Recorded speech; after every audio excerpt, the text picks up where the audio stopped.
You're listening to The Globalist, first broadcast on the 24th of September 2024 on Monocle Radio. The Globalist, in association with UBS.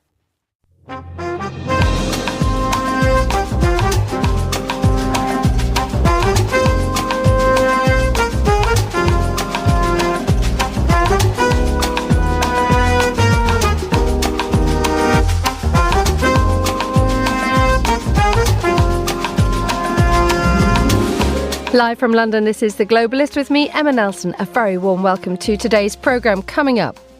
The bridge is a plan of victory or victorious plan. It's a strengthening of Ukrainian army and Ukrainian people. Only in the strong position we can push Putin to stop the war, diplomatic way. Ukraine's president warns that this autumn will determine the future of the war with Russia. We'll examine how his trip to the US could influence his country's fate. Also coming up, the US and Taiwan team up to find a way to cut China out of the supply chain of drone manufacturing. We'll explain how and ask whether they may be too late. Plus, this is not the Australian spirit. Customers don't deserve to be treated as fools by the supermarkets. Australia's Prime Minister wades into a legal battle over price fixing in the country's supermarkets. But why are Woolworths being accused of taking the biscuit? Plus the papers and the travel news too. That's all ahead on The Globalist, live from London.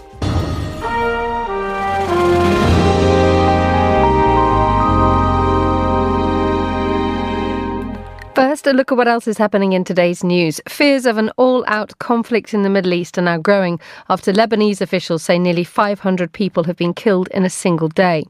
And the US is to send a small number of additional troops to the Middle East. The move is in response to escalating tensions between Israel and Lebanon's Hezbollah. And Boeing has made a best and final offer of a 30% pay rise to its striking workers in order to bring industrial action to an end. Stay tuned to Monocle Radio throughout the day for more on these stories. But first, the Ukrainian President Volodymyr Zelensky spent the first day of his trip to the US at an ammunition factory, signing 155mm shells at the Scranton Army ammunition plant. President Zelensky thanked the staff for the artillery and mortar shells, which, in his words, were used to save millions of Ukrainians. Well, his visit dovetailed nicely into his next stop, New York, to participate in high-level events at the UN General Assembly. Well, to tell us more about the purpose and potential effect of President Zelensky's visit, I'm joined now by Jenny Mathers, Senior Lecturer in International Politics at Aberystwyth University, and also by Paul Rogers, Open Democracy's International Security Expert. A very good morning to you both. Good morning. Morning, hi. Just beginning with you, Jenny, this visit to the Scranton Army ammunition plant was a communications masterstroke, wasn't it? Because it made it both real and relevant to Americans. That's right. I think what's been lost in a lot of the rhetoric flying around in the US around support for Ukraine is the fact that so much of the money that the US is spending to support Ukraine is being spent in the United States to do precisely things like this, manufacture additional weapons, and so are benefiting Americans by, ensuring that their jobs continue in these industries. So yes, having Zelensky there, having him do the photo op of the signing and also express his appreciation really helped to maybe redress that balance a little bit. And it does, Paul, bring to the front and centre the Ukrainian cause at a time when there are narratives which compete very strongly. Very strongly in the United States, particularly with the election, barely a month away, and you're seeing sort of quite sharp differences in overall attitude between the Trump and the Biden-Harris groups. And I think this is one extra reason why Zelensky is particularly keen to be there. He is meeting both Kamala Harris and Donald Trump.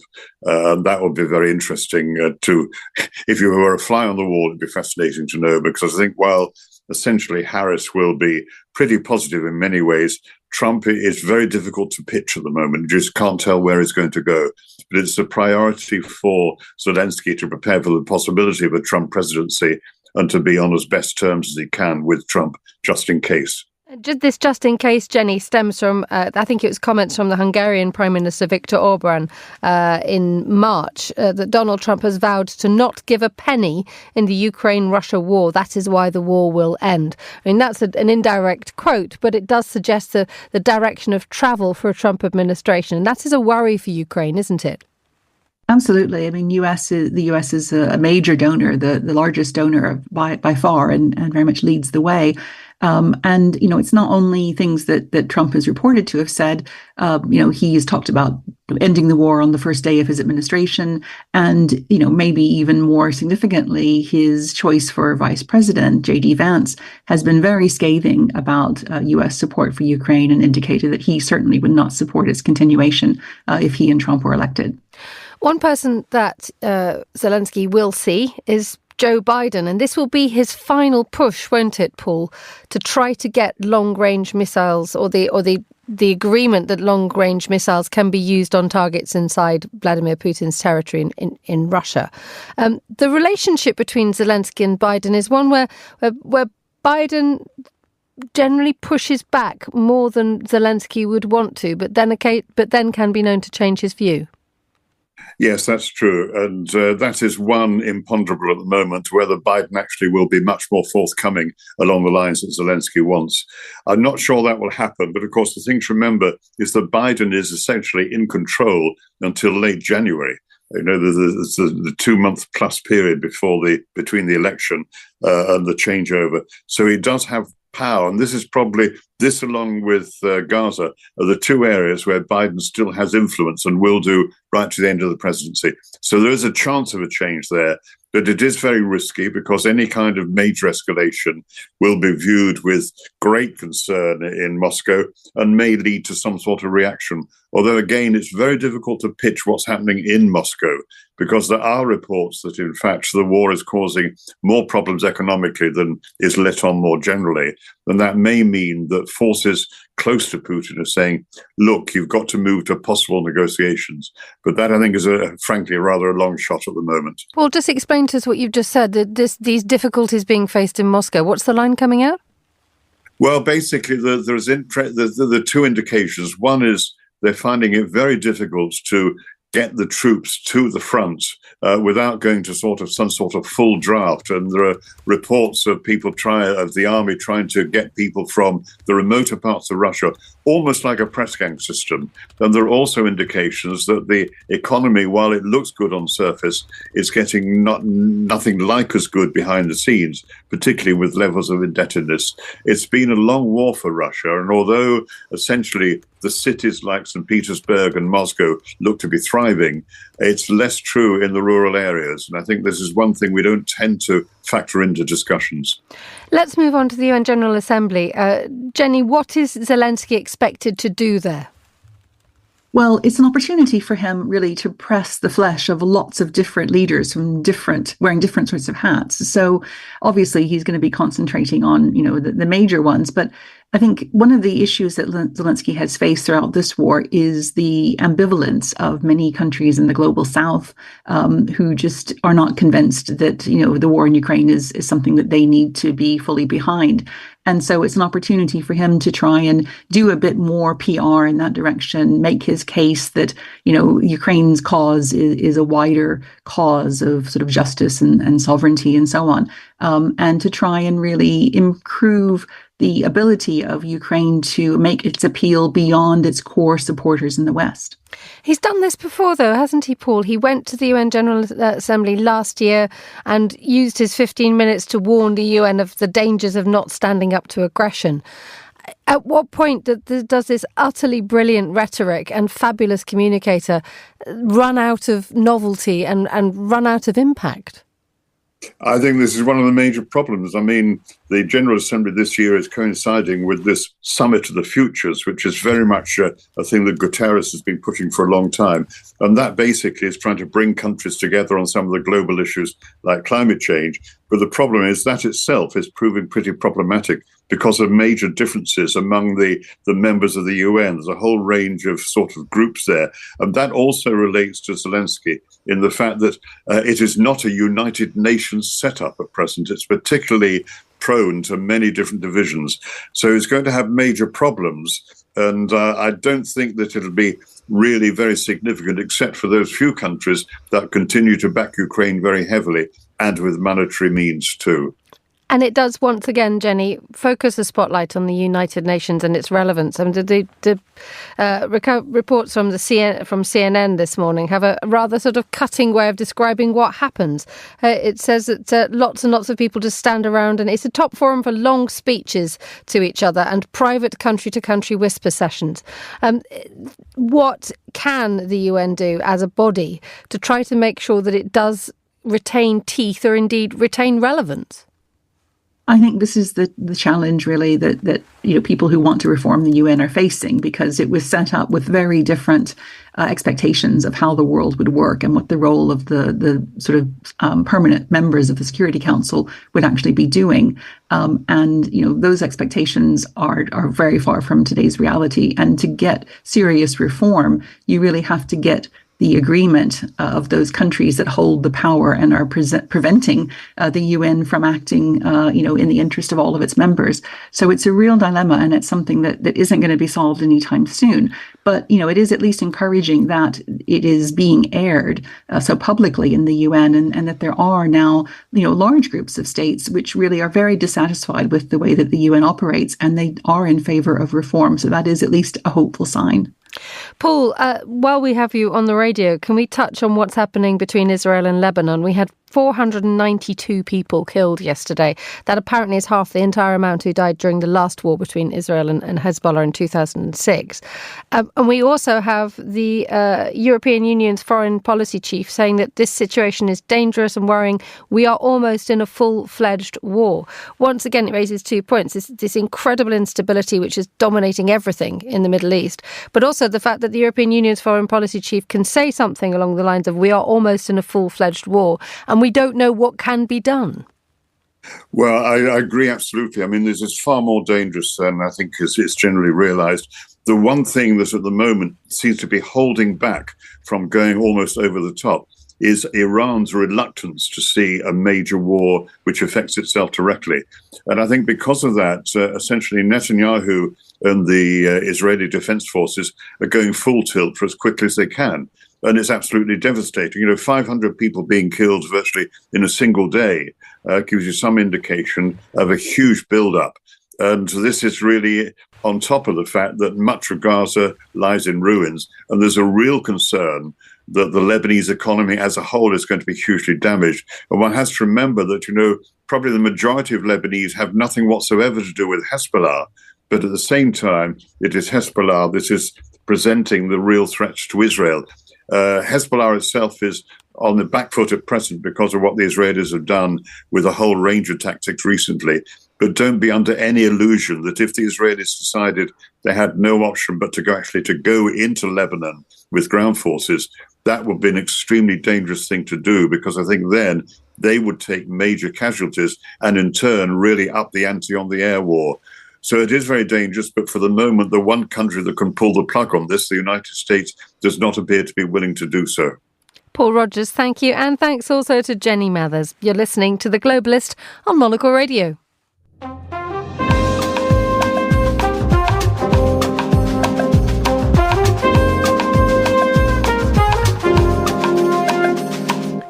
It's 14:13 in Taipei, 7:13 a.m. here in London.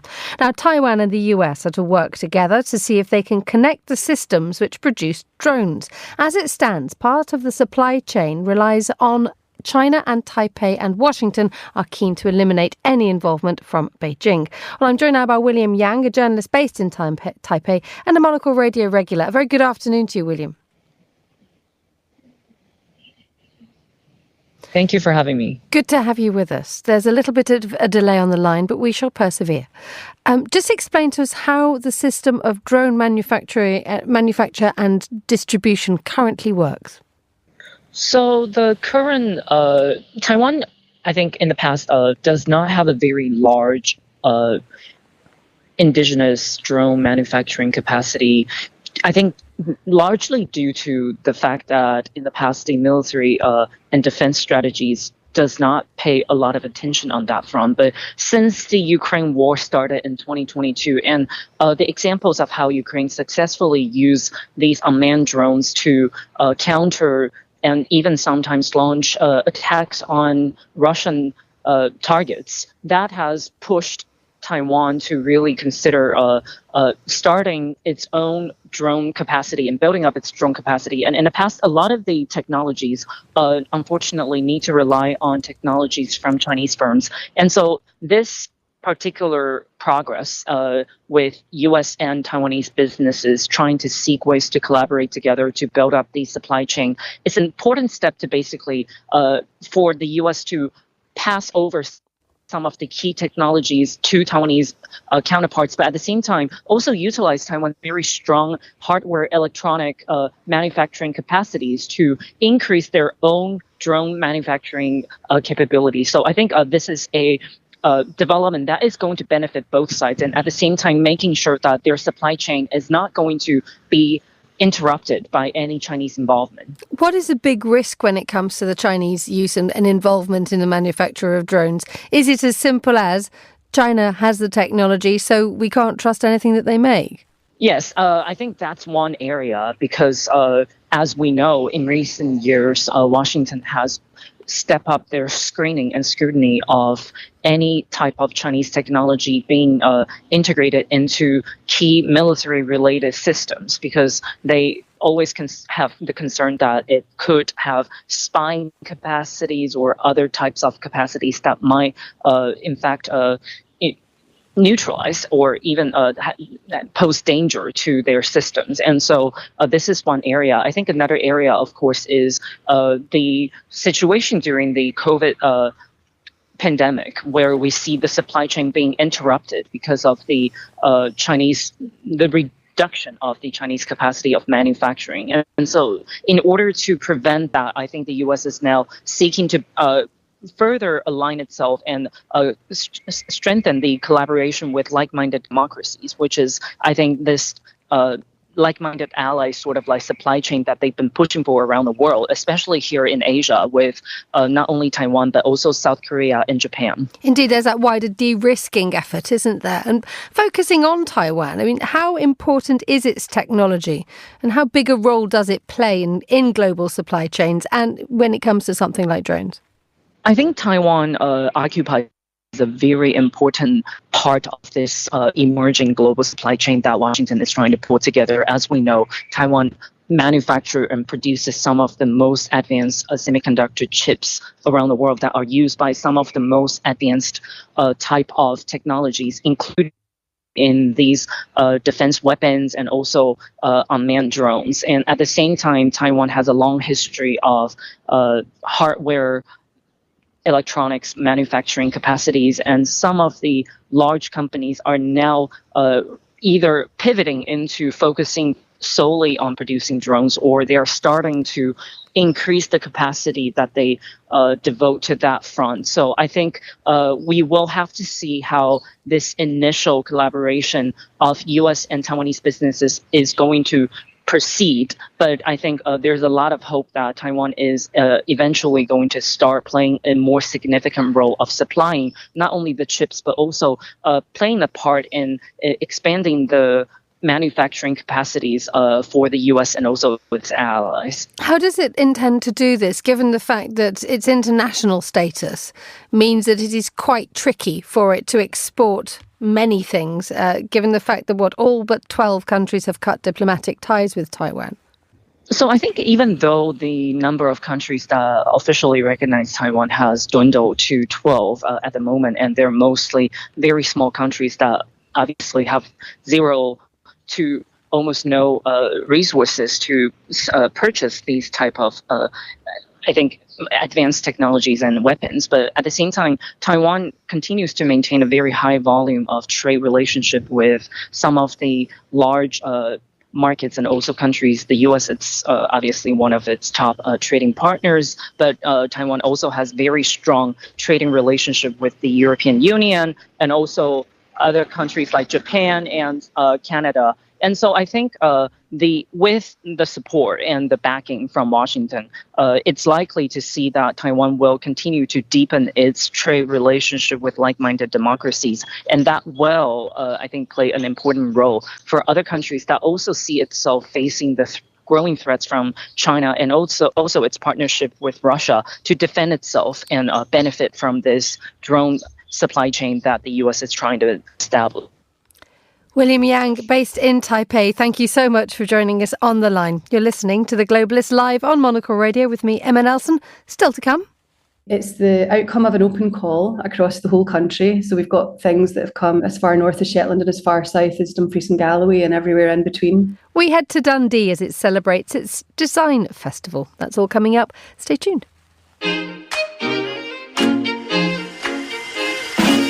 UBS is a global financial services firm with over 150 years of heritage. Built on the unique dedication of our people, we bring fresh thinking and perspective to our work. We know that it takes a marriage of intelligence and heart to create lasting value for our clients. It's about having the right ideas, of course, but also about having one of the most accomplished systems and an unrivaled network of global experts. That's why at UBS, we pride ourselves on thinking smarter to make a real difference. Tune in to The Bulletin with UBS every week for the latest insights and opinions from UBS all around the world.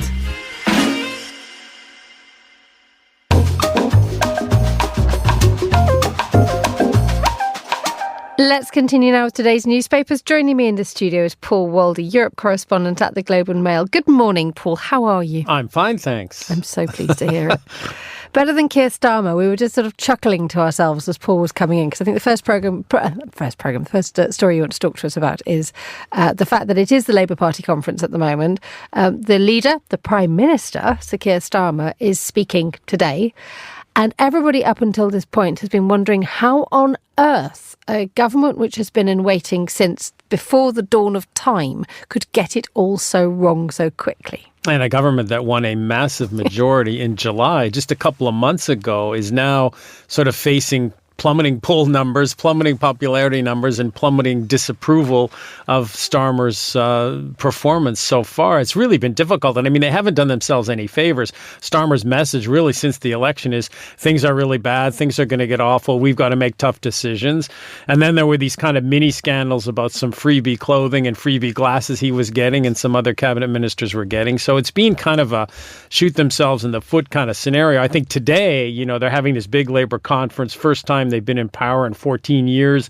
This ought to be a time for celebration, but there's a lot of gloom and doom here. A lot of the unions are opposed to a measure the government introduced to take away a fuel allowance for a lot of senior citizens. So that's kind of been an open debate at the conference. But I think today, Starmer's going to give this speech and he's going to try and finally say things aren't as bad. You know, there's a light at the end of the tunnel and we'll get through this. Well, you say that, but the papers the coverage across the papers is literally saying that there is, the short-term pain will lead to long-term gain. We're seeing the words difficult decisions, pain, these sort of going through a dark tunnel before we see the light. It's a rhetoric that has not gone down with the electorate. I mean, how have the papers taken to this? Well, they've taken to it badly, and this is kind of bringing back memories of 2010 and when the Conservatives introduced austerity that, of course, Labour railed against for 13 years. You know, Tory austerity was horrible and awful, but they're using much the same language, saying we have to make tough decisions, we have to make tough choices. Now, they've officially ruled out any kind of austerity package, but nonetheless, it sounds an awful lot similar, and I think that's the problem. The real problem this government has is you have to keep in mind that even though they won this massive majority in July, they only won 35% of the popular vote, almost identical to what they won in the last election. So they don't really go into this mandate with a huge support from the population, and I think that's going to be a problem over the next 4 or 5 years. I mean, even the Financial Times is saying it's highlighted, get a grip. Why has the UK's Labour government been so bad at politics?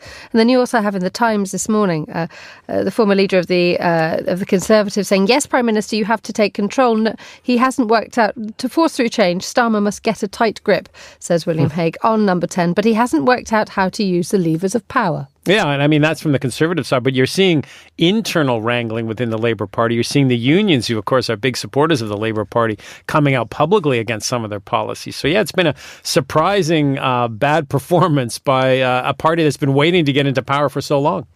Let's move on to another article that is appearing in the New York Times, another sort of a management of expectations, one should say. At the beginning of this programme, we were talking about how Volodymyr Zelensky is in New York, the UN General Assembly. He has another roll of the dice at convincing the world to back Ukraine, and especially the United States, to allow Ukraine to use long-range missiles inside Russia. This is being reflected in an article by the president of Czechia, saying that Ukraine needs to be realistic. Yeah, it's interesting. And this isn't just anyone. This is the president of Czechia. And also, he's a former NATO general, Peter Pavel. And what he's saying is that it's time really for Ukraine to start thinking about peace negotiations and to start thinking about the fact that they're going to have to give up territory to Russia. And that, of course, is not what Zelensky wants to talk about. He's in New York trying to drum up support for what he calls a victory plan. And victory in his eyes is taking back all Ukrainian territory. And of course, that is becoming less and less likely in the eyes of many people, certainly in Europe. And I think Pavel right now is kind of expressing that. And this is from a country that has been a staunch supporter of Ukraine. And if they're now saying it's time to really think realistically about what peace means for Ukraine, I think that reflects the sort of growing attitude in Europe. And of course, I think you're seeing that reflected in the US as well. And it's a real smack of reality from Petr Pavel, as you say, a former NATO general who has up until this point backed Ukraine to the hilt. They have. And I mean, I think the issue is, Ukraine sees the delivery of weapons systems and the opportunity to use long-range missiles as a way to win victory. And victory for them, again, is taking back all territory. I think Europe is increasingly seeing delivering weapons as a way to say, okay, Ukraine, we're giving you weapons because this is going to lead to you negotiating some kind of peaceful agreement, some kind of ceasefire with Russia. So they see this more as a bargaining chip, more as a way of, okay, maybe you'll have to give up less territory, but you're going to have to do something. And I think that's what Pavel's reflecting now. The minute that happens, however, there is the unpredictability of Vladimir Putin. Well, absolutely. Will he stop? Will he, he'll claim victory. And then, of course, will he ever stop at whatever territory he's given? And I think that's the big fear in Ukraine. Indeed. And this is what's being reflected in the New York Times, that this fear of giving up land is something that actually the former president of Czechia is now saying has to be done. Yeah, and rewarding Putin for invading another country. And that's the big concern. Let's move on to the Washington Post. The fight to change the way Nebraska allots its 5 electoral college votes. Why is this important? This is fascinating, and this is crucially important, believe it or not. I think most people understand now that the U.S. election, the way it works, is by electoral college. So you have to win 500. There are 538 electoral college votes distributed amongst all the states. Every single state except Nebraska and Maine, if you win all the votes in that state, if you win all the votes in California, you get 54 electoral college votes. If you win them in Pennsylvania, you get 19, Wisconsin 10, et cetera, et cetera. First candidate to get 270 votes wins.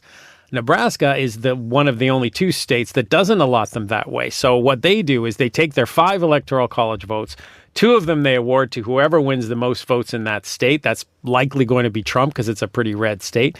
The other 3 votes, they base it on how each candidate does in their 3 congressional districts. One of those districts, believe it or not, actually is more Democratic than the others. So there's one vote that the Democrats tend to win in Nebraska. And the way the math works right now for Kamala Harris, that one vote could put her right at 270. So the Trump campaign has been desperate for Nebraska to change its system, to follow every other state and just deliver all 5 votes to the winner, which is likely him.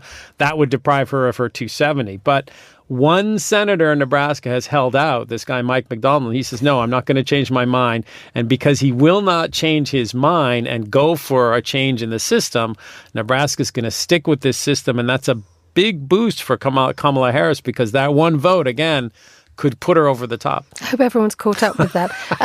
There's one thing as well. I mean, you get the impression that on election night, the satellite trucks are already on their way to Nebraska, aren't they? Well, and that's another thing. The state kind of enjoys the fact that for, a period of time, it's the center of the attention, and it gets all this electoral spending and ad spending and everything else. So there is some financial reason behind this as well. Well done, Nebraska. Finally, let's look at a story that's actually on the Reuters news agency about how China is and its central bank is trying to kick-start the economy. But we've had so much narrative coming out of China saying that it is in dire trouble, especially in its house building sector, that one wonders what can be done now. And it's gone beyond the property sector. Consumer spending is down. Consumer confidence is down. Businesses aren't borrowing. The economy is effectively grinding to a halt. And this was an effort by the Chinese central bank today to really introduce some stimulus into the economy. They're cutting interest rates. They're easing some mortgage rules. They're making it easier to put down a down payment. But a lot of analysts are saying this just is too little too late, and that it's just not going to be enough to get people to spend money anymore and to get companies to borrow anymore. Something like $18 trillion worth of household wealth has been evaporated in the past 3 years. House prices have been falling by 10% a year for 3 years. So there's just a real sense in China that, people are just kind of frozen and stuck and they don't want to spend money on anything. So they may have to introduce far more measures than just what they did today. This stimulus package, what is it intended? What shape does it take?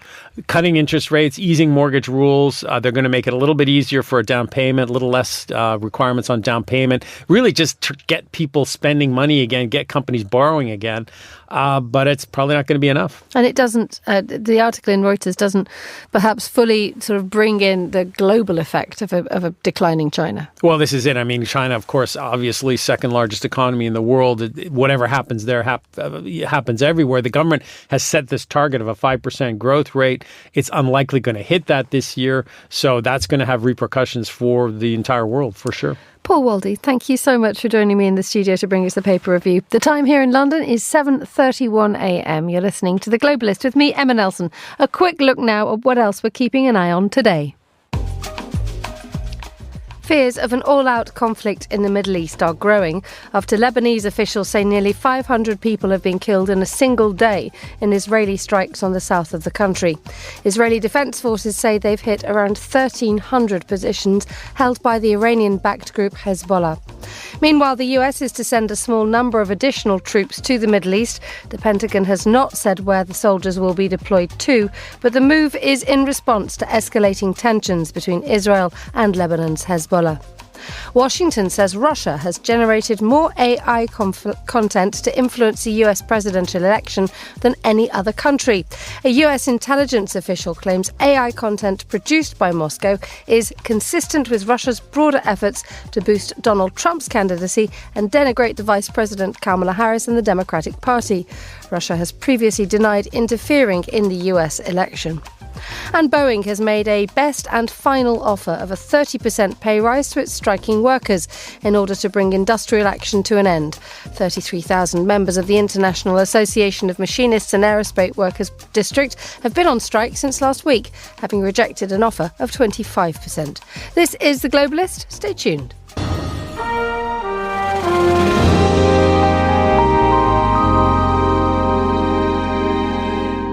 8:33 in Zurich, 7:33 here in London.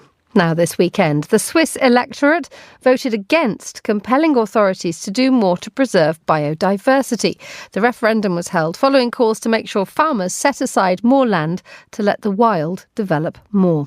Well, Jessica Bridger is Monocle's contributing editor and an urban consultant. She joins me on the line from Thailand. A very good afternoon to you, Jessica. Good morning, Emma. Well, just explain to us, if you would, the fact that the global image of Switzerland is one of a place full of natural beauty and alpine peaks, pristine lakes and lots of countryside. What's going wrong?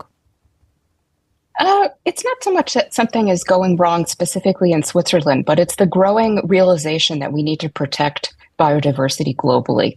And even though 63% of the electorate said no to this initiative, the issue of biodiversity is one that both sides of that vote acknowledge is incredibly important, along with the federal government. It's part of the reason why the vote was called in the first place, starting with an initiative launched in 2019. And it's in reaction to the loss of biodiversity. Some of those alpine fields that we see actually negatively impact biodiversity. Beautiful land that's grazed by cattle, or which a monocrop like hay is raised in, result in a decline of biodiversity. And this initiative was trying to get at solutions to that. Explain to us what the referendum had proposed. So the referendum had proposed to boost biodiversity by restricting a number of things, among them industrial scale agriculture, other forms of agriculture, the expansion of urban development in urban areas. But it also wanted to protect townscapes, landscapes, cultural and natural elements, and even enshrine biodiversity and its importance in the Swiss federal constitution. So it was incredibly broad. But the problem, and this is part of why it failed, was that it was also vague. It set aside more land for conservation, but it also proposed restrictions outside of these conservation and protection areas that were not altogether clear to the electorate. And the restrictions on agriculture, and a key point in need of compromise, were not enough for some, but also too much for the agriculture lobby. So tell us a little bit more about what the agriculture lobby were fearful of, because it's quite surprising that there's not a lot of land in Switzerland that can be used for farming, can it? I mean, I think I read somewhere that the same amount of land for farming is allocated as is in Israel. It's very low. I mean, because of Switzerland's mountainous territory and the importance of the forests, which are protected and managed heavily, there is not a lot of land for settlement, and there's not a lot of land for agriculture. So preserving agricultural land actually gets at issues of food security, which the agricultural lobby, the SVP, which is known as the Party of the Swiss Farmers, wanted to protect the agriculture that Switzerland does have. And they saw this referendum as negatively impacting the amount of land that could be actively farmed, as putting too much of a heavy hand on agriculture and making agriculture carry too much of the responsibility for something that is actually divided between pressures on urban development, pressures on tourism, and other forms of negative factors that would lessen biodiversity. And the Swiss agricultural lobbying bodies, the SVP, the general public of Switzerland, takes a great pride in the Swiss landscape, takes a pride in things that are made in Switzerland, food that is grown in Switzerland. And that image of Switzerland as an agrarian paradise, which we all know it as. So unfortunately, for kind of the biodiversity that everybody across this spectrum wants to support, this initiative was seen as being too extreme and seen as undercutting a lot of what Switzerland takes as its cultural and pastoral and landscape values and interfering with them too much. So what happens now? Because the problem will not go away. No, it won't. And the issue is back in the federal government's hands. So they have their second biodiversity plan, which is now in development. The first had some success, but not enough, which was admitted by the federal government. And Switzerland was even criticized internationally for not doing enough for biodiversity. And this second plan, a draft of which was released last week, has been criticized for not going far enough and cutting funding. It's clear that after this referendum, after the points of consensus that do come to the surface after this referendum, that the Federal Council will need to make changes. And, let's not forget that Switzerland relies on consensus. Politics in Switzerland run on consensus. So protecting biodiversity, protecting these cultural landscapes is going to come about through coexistence, balance, negotiation. And the way forward needs to be clear and comprehensive. It needs to promote compromise, which will undoubtedly be painful for some. It'll be painful on both sides. But the long-term benefit of addressing biodiversity is beneficial to everybody. And that is very clear. Jessica Bridger, thank you so much for joining us on Monocle Radio.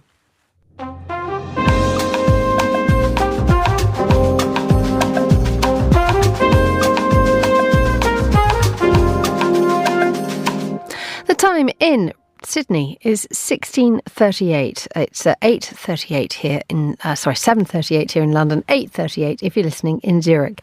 Now, a row over the price of a packet of biscuits has landed Australia's two biggest supermarket chains in court. The country's consumer watchdog has accused Woolworths and Coles of breaking the law when it comes to how much it charges its customers for everyday items. Well, to tell us more, I'm joined now by the Brisbane-based journalist and broadcaster and regular Monocle Radio voice, Paul Osborne. Welcome back, Paul. Hello, good morning. Very good to have you with us. What's gone wrong with the supermarkets? So this is the Australian Competition and Consumer Commission, the ACCC, which is the sort of consumer watchdog here in Australia. And it announced at the start of this week that it was going to launch legal action, as you say, against Woolworths and Coles, the two dominant names in the groceries trade in Australia, accusing them of making misleading claims about the prices they charge for hundreds of products. In short, what they're saying is that both of them, it's alleged, temporarily increase the price of goods, then cut them a few weeks later as part of a cost-cutting promotion and promote it as, look, we've cut the price. But in some cases, they've actually cut them to a price that was higher than the one they've been selling at for months or for years. Now, you mentioned biscuits. The ACCC specifically highlighted the example of a family-sized box of Oreos. Now, they were sold in Woolworths for nearly 2 years for $3.50. In November of 2022, they were increased to $5. And then 3 weeks later, they were on promotion as having been cut to $4.50. So in other words, 29% higher than the price they had been sold at for nearly 2 years. And that's the core of this allegation, that this was a deliberate strategy to raise prices while misleading consumers about what was really going on. And this gesture of what could be described as pure cheek has been picked up. I mean, how did they get caught out? So there's been a huge amount of debate and controversy about the supermarket trade in Australia for a very long time, fundamentally because it is a duopoly. Woolworths has 37% of the groceries market in Australia. Coles has 28%. So between them, that is nearly 2/3 of the market. The next nearest competitor is Aldi, which has 10% of the market. Now, compare that to the UK. There are questions being asked in newspapers and in government about the dominance of the UK's two biggest chains, Tesco and Sainsbury. Between them, they have a combined market share of 42%, so much less than Australia.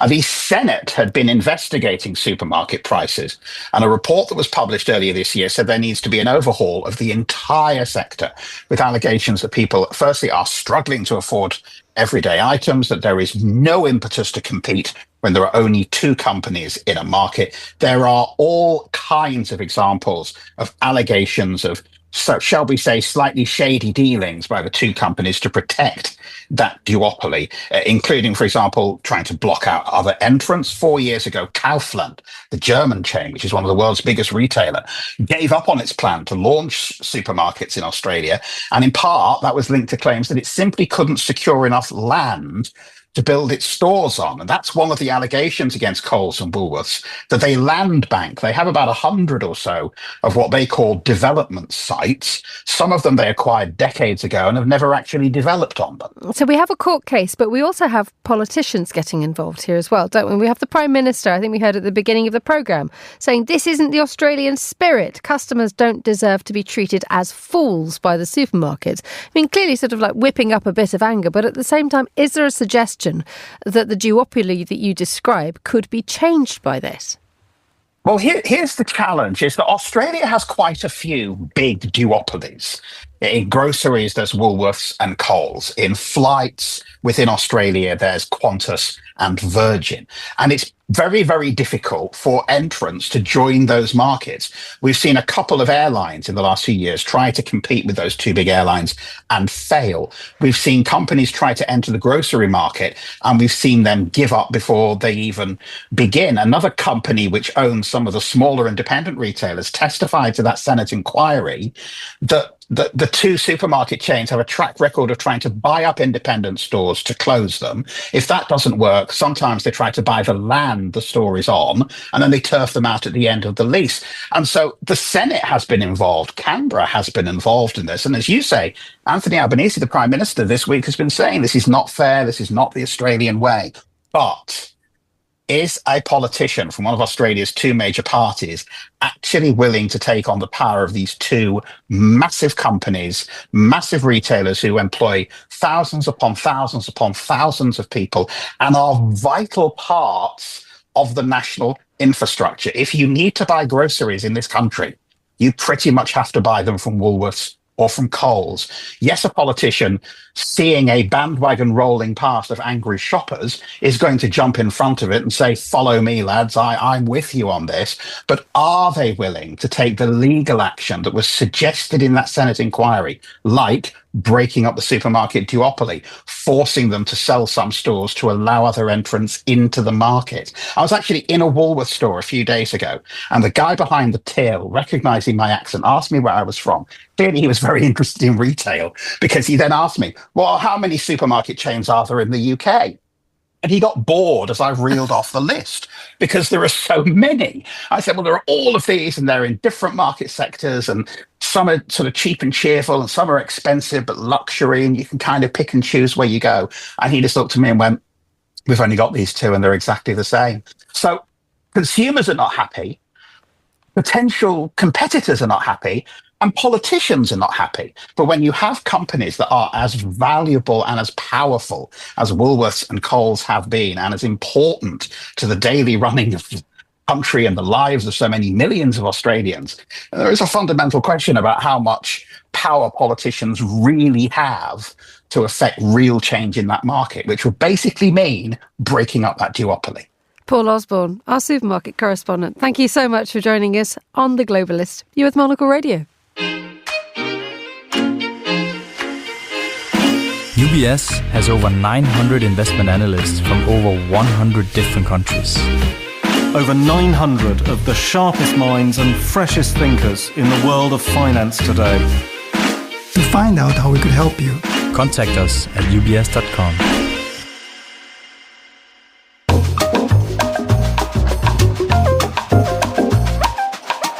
Time now to talk travel news with Rashmi Narayan, travel, food and drink writer, who joins me in the studio. Very good morning to you, Rashmi. Good morning, Emma. Thank you for having me. Good to have you with us. Let's talk about trains. Well, I've always been obsessed with train travel. Like many of us. And as we've noticed a trend with traveling being more accessible with, everybody trying to book trains with Eurostar, all of that. The one bit I found amiss was in the US, where they take pride in, their roads being built for driving, or the Great American Road Trip. So now I think there's more ways that people can start looking at embracing traveling across the US by train. It's still not quite there, but it's something I'd personally like to see improving. What needs to be done here? Because there are efforts being made here, aren't there? There are rail booking specialists who are working with others to try to make sure that the system actually becomes a little bit more attractive to travellers. There is, definitely. There's been more partnerships and all of that. But what I've noticed is that businesses are pushing their employees forward. So my sister lives in the US, and when I took an Amtrak journey recently from San Antonio to Austin, she's like, why would you do that? It takes so much more time.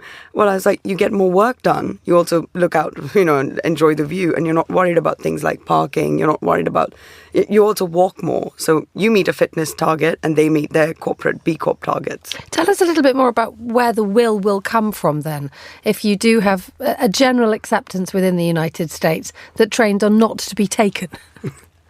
I think the will come with, I think a lot of people would be encouraged to walk more, to, meet a fitness goal, I guess, to get their work done. And I guess, though they're not happy with the time it takes, where you could just drive door to door, at least it'll help them to sit back, think about things that they weren't able to do, on the journey to their work. And I think it comes straight from Americans embracing train travel, which will then mean they're okay with tourists also taking their trains, and even hopefully improve their infrastructure, because right now it's a lot better between New York and Boston, but hopefully it'll help places like California or Texas to push their locals to take trains more, saying you'll get your work done and you'll get fitter. Okay, let's move on to a journey of extremes to polar expeditions.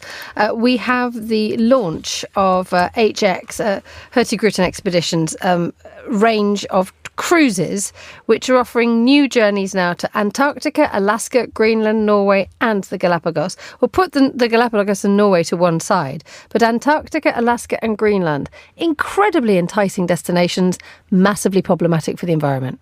Yes, and again, I think the pandemic, and I'm sorry to bring this up after 4 years, that encouraged a lot of people to start looking at these destinations as their ultimate goal, where they've been given this second chance at life and they want to make use of that. So it's increasingly popular, but now cruise companies such as HX as well have taken full advantage of that. But again, a lot of the tourists don't really understand the environmental impact where, the delicate plants and mosses and places like Antarctica, I don't think they should ever be ready for human beings on that part of the planet. Some places are just best left untouched. Indeed, but there is that enormous market for there, isn't it? And there's also that perverse thing that, yes, cruises are arguably, they're the biggest polluters in the world, isn't it, when it comes to travel and tourism. But there is that desire to expose the situation to the rest of the world. You have to open and display the place in order for people to learn about it. Absolutely. And I think if it's controlled, because again, there's a demand for it, but as long as it's controlled, because what we're seeing right now is a huge influx over summer, but nothing for the rest of the year. So this one overpopulated visiting, so if we spread it out and even control these numbers of people visiting, it could help so they can still visit, but also in control numbers. And there is the effect of having a large cruise ship going through a very delicate piece of our planet is absolutely obvious. There are visible examples of the damage that a cruise ship does. Absolutely, where snow is melting a lot faster, and these places were just not built to accommodate so many big ships. It was for researchers, in the past, but not such big numbers. Where does the balance be struck then? Because you have, as you say, this desire for people to see them, but you can't stop people from going, or can you? What can be done here? I think if people see the carbon footprint that they've caused just in such a short space of time, which is alarming, they'll hopefully understand that there won't be a lot left for future generations to even embrace. And again, they'll hopefully understand that it's all intertwined, where global warming becomes an issue. And yes, it is a bucket list destination, but if they have that consciousness to think, do I really need to go there right now? Is this the right time? Or there are other places on this planet that can be explored? Rashmi Narayan, thank you so much for joining us in the studio. You're listening to The Globalist live on Monocle Radio.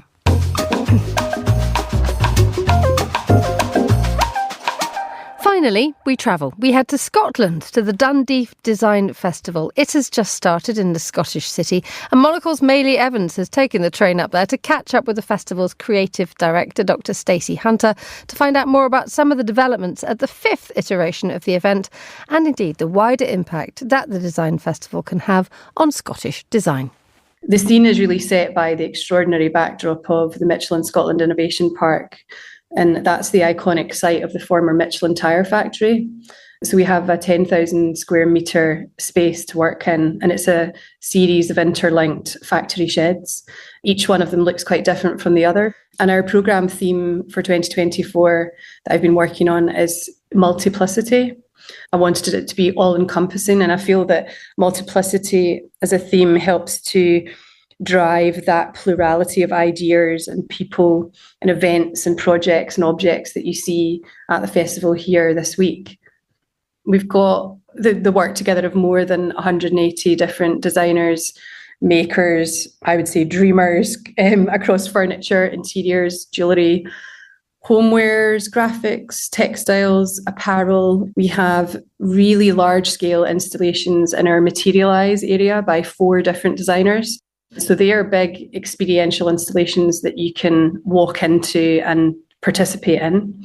Our framework exhibition is a snapshot of Scotland's contemporary design scene, and it's got over 70 exciting objects to explore. What's really interesting about that from a curatorial perspective is that It's the outcome of an open call across the whole country. So we've got things that have come as far north as Shetland and as far south as Dumfries and Galloway and everywhere in between. But what we asked for in our open call was for design that was at the intersections of other art forms or technologies. There's a lot of items around innovation or crossover between design and sculpture or design and urbanism. There's so many kind of different ways to think about design and show design's contribution to our society and culture. It's a really great platform actually for people to see that theme of multiplicity come to life. And it's all under one roof, but you can come in and there's sort of layers to things and you can take as much from it as you wish to. And of course, if there's people that just want to check as they want to see what the tyre factory looks like because it's never been open to the public, then I'm absolutely fine with that as well. There might be some listeners whose only reference point for Scottish design be tartan, the tartan pattern. But there's clearly a wealth of amazing contemporary Scottish designers. How do events like Dundee Design Week help sort of shift the attention to makers and designers who are practicing today? I think the festival is a really great way in for people actually, whether they know anything about design or not, because it's sort of writ large across the whole festival, whether it be designers that are working internationally, that are Scottish designers that are part of the exhibition programme. For example, Timorous Beasties have created an absolutely gigantic textile maze that people can walk through, and they've got a 20-metre print table where people can bring along their own clothes and items and screen print them. Donna Wilson's also created a huge installation. But then in framework, to counter that, there are tiny objects, pieces of jewellery or pieces of furniture at the larger scale. It's really a chance to just see with your own eyes what the design scene looks like at a specific point in time. We don't in Scotland really have very many opportunities to see design. We've got the Design Museum, which is V&A Dundee. But other than that, there aren't a lot of galleries and shops where you can see contemporary design. So that's why this festival and my other project, Local Heroes, are really important in terms of platforming the Scottish design scene. It punches above its weight for a country that's got 6 million people. Our design scene, I think, stands easily shoulder to shoulder with many other nations that think of themselves as design nations. And I was saying to our Cabinet Secretary for Culture when he visited for the preview that really it's time for Scotland to take its seat at the table as a design nation. We've got people working at really pioneering ways around sustainability. We've got so much talent, and that is across craft, product design, jewellery. I mean, those are just some of the things that we have a lot of strength in. For me, the most important outcome from the design community here or people who are visiting is I just want designers to really feel with this festival that they are seen and celebrated and appreciated, because I think designers get overlooked quite a lot of the time, and it's really important to me that people who are have a professional interest in design come to the festival and see the exhibit, see the way that they're put together really sustainably, see the range and experience the talks programme that we've really carefully put together. And I hope they see the care and the consideration that's went into that, and that it delivers on that job of really helping them to feel appreciated. And that was Maylie Evans in conversation with Dr. Stacey Hunter from Dundee Design Week. And that's all the time we have for today's programme. The warmest of thanks to all my guests and to our producers too, Carlotta Rebello, Tom Webb and Chris Chermak. Our researcher was Sana Jumani and our studio manager was Steph Chungu. After the headlines, there's more music on the way. The briefing is live at midday here in London. Georgina Godwin is your host for that, and The Globalist is back at the same time tomorrow. I hope you can join me for that if you can. But for now, from me, Emma Nelson, goodbye. Thank you very much for listening.